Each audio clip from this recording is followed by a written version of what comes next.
كل المسلم على المسلم حرام دمه وماله وعرضه.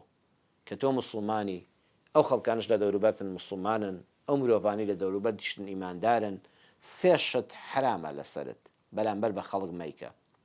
خوێنی خەڵک مەڕێژە، دەستت لە کوشتنی کەسیشان نەبوو بێت، نە بە قسە، نە بە تەکبیر، نە بە ئاماژە، نەخۆت کردبێتت، نە بە تەکبیر و فەرمانی تۆ کرابێت.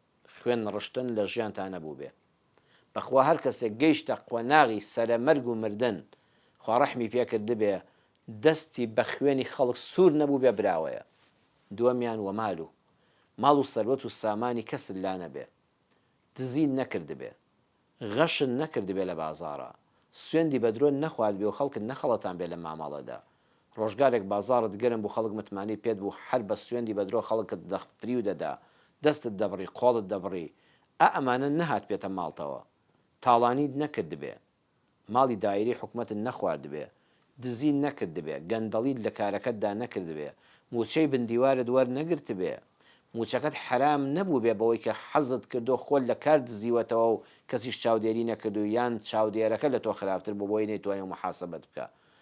لە تەمەنی کۆتایی ژیانتدا بیرت کردبێتەوە ئەلحەمدوللا ڕۆژێ نانی حرامت بۆ منداڵەکانت نەهێناوەتەوە. ڕۆژێک قەرزاری خەڵک نی، قەرزت لە خەڵک نەکرد بەنێتەوەی حەپەلووشیکەی لە دوایی چیم لێ دەکە با بڕۆ ئاشکاتم لێ بکە. نەخێ قەرزاری کەس نیم، قەرزی خەڵکم لابوو بێت داومەتەوە. میراتی خوشک و براکانن نەخواردووە، ئەو ماڵی کە تێدای چەند خۆشە بڵێ وەڵڵاهی ئەم خانووە بەشی هیچ خوشک و برایەکمی تێدا نییە. ئەو مەزرعەیە کە هەمە، ئەو چێڵگە کوشت و کاڵی کە هەمە، ئەو دوکان و بازاڕی کە هەمە سوپاس بۆ ئەڵڵا، هەمووی ڕەنجی شانی خۆم و ماندوێتیەوە فەزلی خوایە کە پێبەخشیوم، سوپاس بۆ خوای پەروەردگار 1 دینار و دۆلار بستێ زەوی ماڵی میراتگر بۆ خوشک و براکانم لە ماڵمدا نییە. بەخوا خەڵکانێک هەیە کە ئێستا دەوڵەمەندە، ئەگە حساب و کتابی خۆی بکە خۆی بخەڵەتێنێ خۆی نەخەڵەتێنێ دەزانێ بەخوا کاتی خۆی غەدری لە خوشک و براکانی کردووە. بەشە هەرە گەورەکە و چاکەکەی بۆ خۆی داناوە پارچەیەکی کەمی داوە بە ئەوان، یان باوکو دایکەکە بەداخەوە غەدریان کردووە. ئەمیش ئێستا ناڵێ با لە کۆڵ خۆمی کەمەوە وەکو ئەوان خۆیان گونەهبار کرد بۆ من، با من ڕزگاریان کەم، با من حەقەکەیان بۆ بژێڕمەوە. نەخێر خۆی لێ خەواندووە و ئازانە دوورکە نوێژی مزگەوت و جومعە و جەماعەتێک ئیتر تەواوە. نەخێر وەمال و لە قۆناغی کۆتایی تەمەنە لە بەرزیەوە سەیری شریتی تەمەنت کەی ئەلحەمدوللا سوپاس بۆ خوای پەروەردگار ماڵی کەسم بەلاوە نییە. وعیرضۆ کەسایەتی کەسن لەکەدار نەکردبێ، بوختانت بۆ کەس نەکردبێ، ناموسی کەسن نەڕووشاندبێ، حیا و ئابڕووی کەسن نەبردبێ، کۆمنتی ناشرینت بۆ کەس نەنووسی بێ، ئەزانی چەند گەورەیە.